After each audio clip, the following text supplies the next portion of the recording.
Hey, welcome back everybody. Another webinar in here. Hope everybody's off to a nice harvest. We're getting a little bit of harvest activity done around here in Wisconsin. So kind of a critical point here in the markets. We're going to cover some technical analysis, if you will, look at some charts here on corn, beans, and wheat.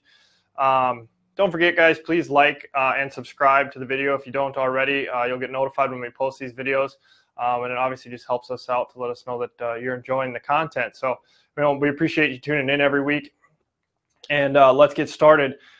December 22 daily corn chart in here, kind of marked it up. We've got two gaps. We've got a gap above, a gap below. What we kind of want to highlight in here, and as we contrast this from, with corn, beans, and wheat, we'll show you corn first. But you can see you got a little bit of an uptrend in here. That purple line's a 50-day moving average. The yellow line's an 8 exponential. And you can see the horizontal line going across right there at $7 resistance, the obvious level. That's been hit now, I think, 3 times, maybe 4 times. So again, as we look at this, you got a little bit of a, you got more of an uptrend, especially when you compare it to something like beans.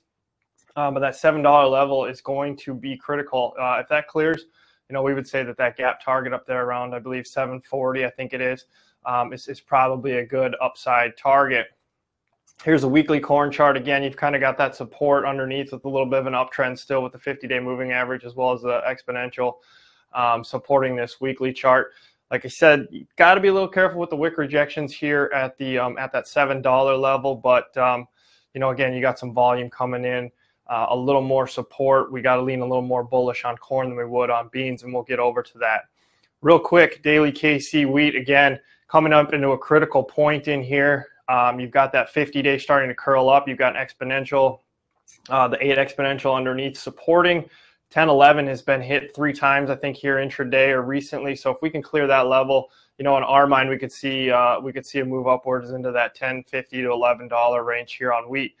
In addition to that, that should help the corn market out as well. So again, 2 critical areas here on corn, $7, and then this wheat at about 10-11 on your December KC. Now, here's what we're looking at on the bean side, and technically and even fundamentally, we're a little bit bearish here on beans. As you can see, prices really struggled, and you've got these moving averages on the daily starting to kind of roll over, and prices now under those moving averages compared to corn and wheat, where they're holding well above. And so we found a little bit of support in here on the bean market, but again, you get into that 14 and a quarter area, you're probably looking at some resistance. Like corn, bean also has a gap. It's got one above and one below. Our lean is that this lower one might get filled before that upper one does, and if you want to look at that upper gap, we'd have to roll over to another chart. Maybe when you get into South America weather, could that come into play? But in this case, our lean here, technically and even some fundamentally, is that beans are going to be, kind of the weak link here in the room. Here's that weekly chart again. Compared to corn, you saw that 50-day coming up and price was staying above it. Now we've had a nice volume price move below the 50 and below that 8. They're getting close to crossing. Technical traders like to watch for those crosses. My thought in here is you kind of get this low volume retest of that 14 and a quarter area, and then you could be looking at a failure back down to fill that gap, and then possibly look to true support or recent support here at 13. So kind of what we're looking at here, why we're a little more bearish on beans, and then, like you said, fundamentally as well. Now, you get a good close in here weekly wise, up above that 50. Maybe this thing will have some legs and hold together, but just kind of something that we're watching.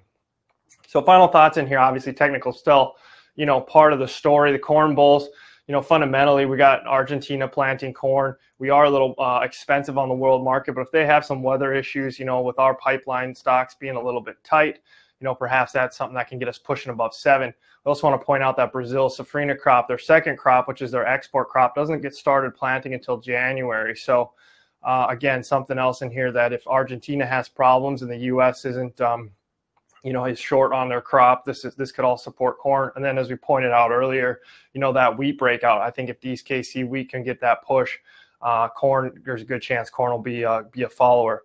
Again, on the bean side of things, you got Brazil heading into record acres, and their weather is supportive right now. So U.S. crop maybe a little tight, but overall no concern.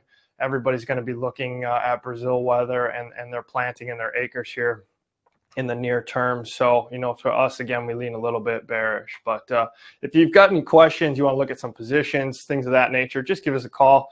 We got our number on here, and we're more than happy to help. Again, we appreciate you guys tuning in every week, and we'll look forward to talking to you again. Thanks.